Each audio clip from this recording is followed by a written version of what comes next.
Okay, let's dive right in.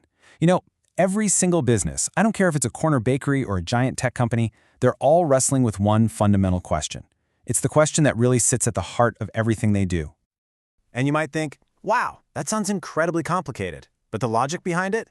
It's actually surprisingly simple. And in this explainer, we're going to build the answer to that very question piece by piece. We'll uncover the core principles that guide pretty much every smart business decision. So, first things first, before we can even think about maximizing profit, we've got to be on the same page about what profit actually is. Because you see, in economics, profit isn't just the number you see on the bottom line of an accountant's spreadsheet. Okay, this slide really breaks it down. On the left, you've got accounting profit. This is what most of us think of, right? You take all the money that came in, your revenue, and you subtract the obvious costs, the rent, the payroll, all that stuff. But look over to the right. Economists dig deeper. They calculate economic profit. And to do that, they also subtract the hidden or implicit costs, something we call opportunity costs. So what in the world is an opportunity cost? Well, it's basically the value of the road not taken. For an entrepreneur, a huge opportunity cost is the salary they could be earning at a stable job instead of pouring everything into their new company. It's a very real cost, even if no money is actually changing hands.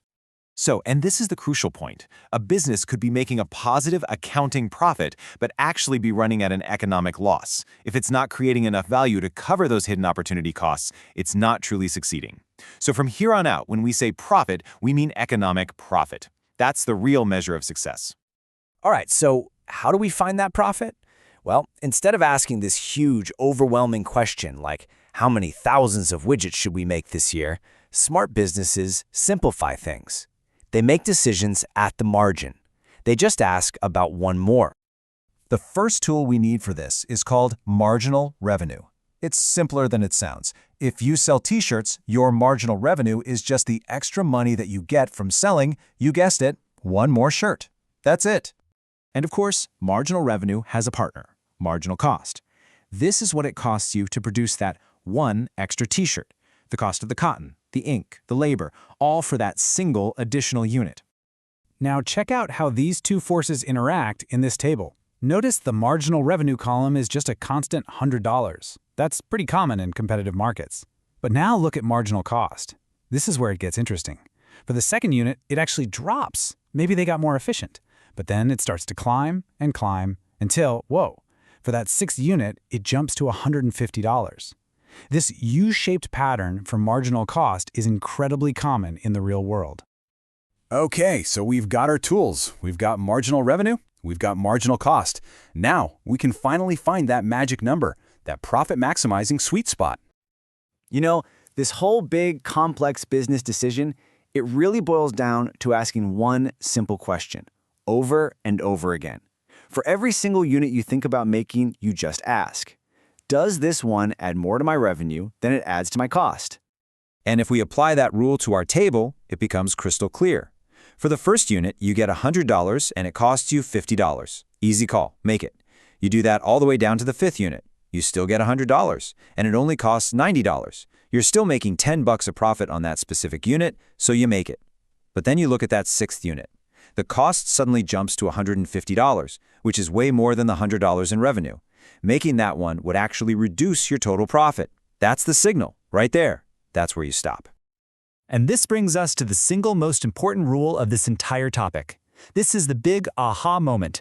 Profit is maximized at the exact quantity where marginal revenue equals marginal cost.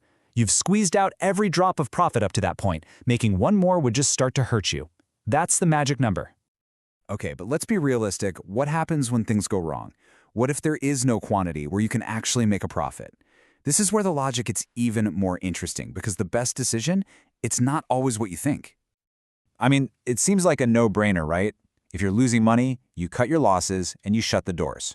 But, and this is a big but, in the short run, that is often the absolute worst thing you can possibly do. And to understand why, we need to split our costs into two different categories. So you have fixed costs, things you have to pay no matter what. Think about the rent on your factory. That bill is coming whether you produce 1 million widgets or 0.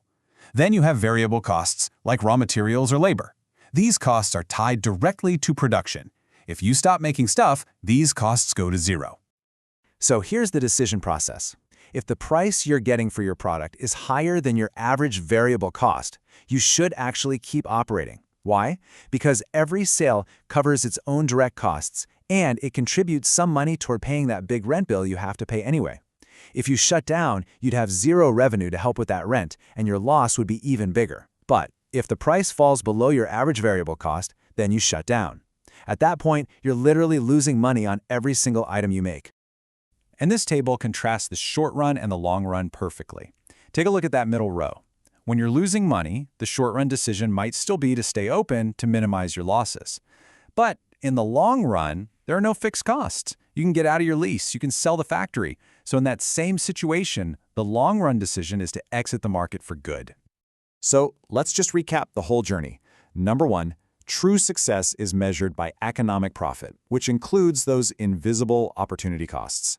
Number two, the best way to think is at the margin. Focus on the impact of just one more. 3, the golden rule is to produce right up to the point where marginal revenue equals marginal cost.